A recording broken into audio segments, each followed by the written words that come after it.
Greetings survivors and friends, SHADOWFRAX here with a roundup of the latest patch to the PC Master Race version of Rust.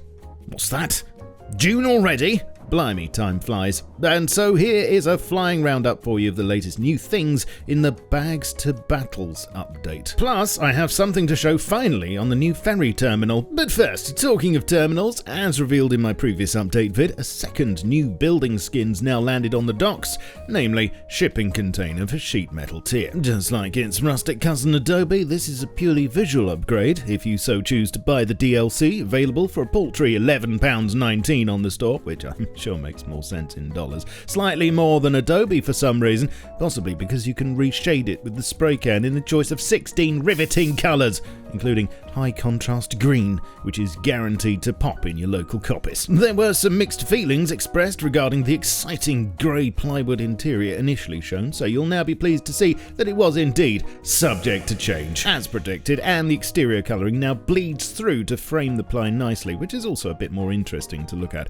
Plus, as mentioned, you can now easily switch between owned building skins with Q and E on the hammer menu. Those floors are still upside down though, if you ask me, especially if ply's meant to be the soft side. Hey ho. Talking of upgrades, the building upgrade effect's finally been upgraded. This reminds me of something, but I can't think what it is. Anyway, now looks a lot more better than the basic effect that we've had for years, but before you say, I don't like this, it takes too long, I'm used to instant gratification, it's important to note the effect is purely client-side and the upgrade takes effect immediately on the server as before. If you're still struggling to come to terms with this change, then you can disable the effect entirely in the options like so. The prize for the biggest change and talking point this month has to go to the new horse idle animation. No, I mean actually the change to sleeping bags. More on horses in a moment, because the team have made the radical decision to limit the number of active respawn options to 15 per player as default. This is more than the 10 that was originally planned, so be happy about that, although they are aware that this may be upsetting to some, so they've explained their thinking on the dev blog,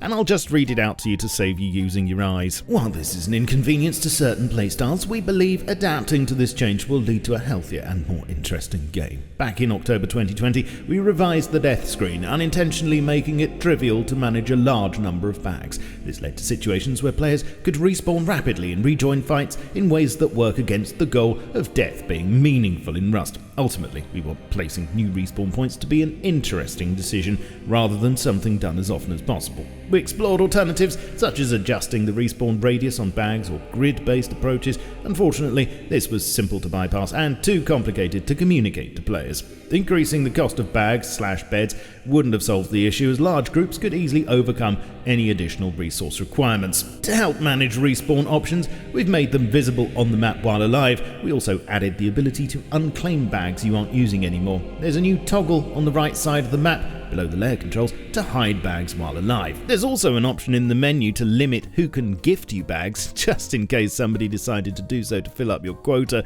Not that anyone would be so cheeky, I'm sure. And if all else fails, there's a convar for server owners to increase the bag limit for their players or remove it altogether. Please let me know your thoughts on these changes below. Did the team pull it out the bag on this one, or should they get the sack? Map markers and pings were improved this patch, also thanks to your feedback. Yes, you. Among other things, there are now a list of current markers on the left of the map screen. You can click them to move straight to them on the map and clear them easily without having to move the camera. To pings, and there will now be a notification on the compass by way of a flash and sound effect when a teammate places a ping out of your view. You can also place pings immediately when bins are equipped without having to zoom in first, and they also now have a crosshair, well, dot, to help with accuracy.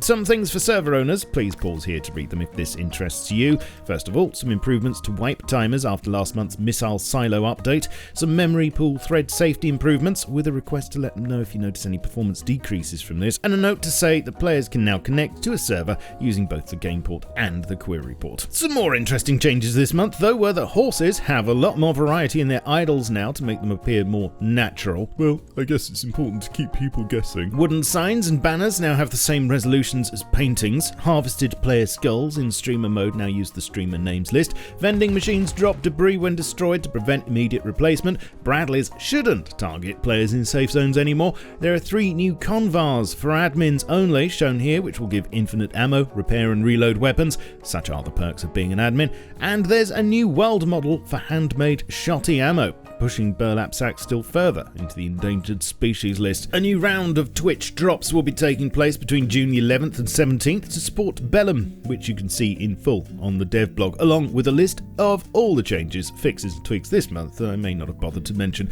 Works in progress are aplenty too, with stuff such as weapon racks, updates to bear animations, and chat emojis being the focus as far as I can see. And lastly, here, finally, are some images of the new Ferry Terminal monument that's been hovering in the background for many months. This one does have a purpose, and if you've been keeping up to date with me, you'll know that it's all related to the Nexus system, which is planned to allow players to migrate between certain linked servers. You can't see the whole thing from these shots, sadly, but it seems the monument will comprise a loading area and a couple of structures which look like a service station of sorts. The good news is that it looks like we'll be able to test it for ourselves in quite the near future, so stay tuned, and I'll let you know more when I do. Well, that's your lot for this week. You are now officially up to date. Leave a like and sub, join me in all the places I hang out, links are below, and come and say hi to me on Twitch if you get the chance. Thanks to my amazing supporters once more who keep me going and motivated, and if you made it this far, then I shall catch you all soon, but in the meantime, you know the drill.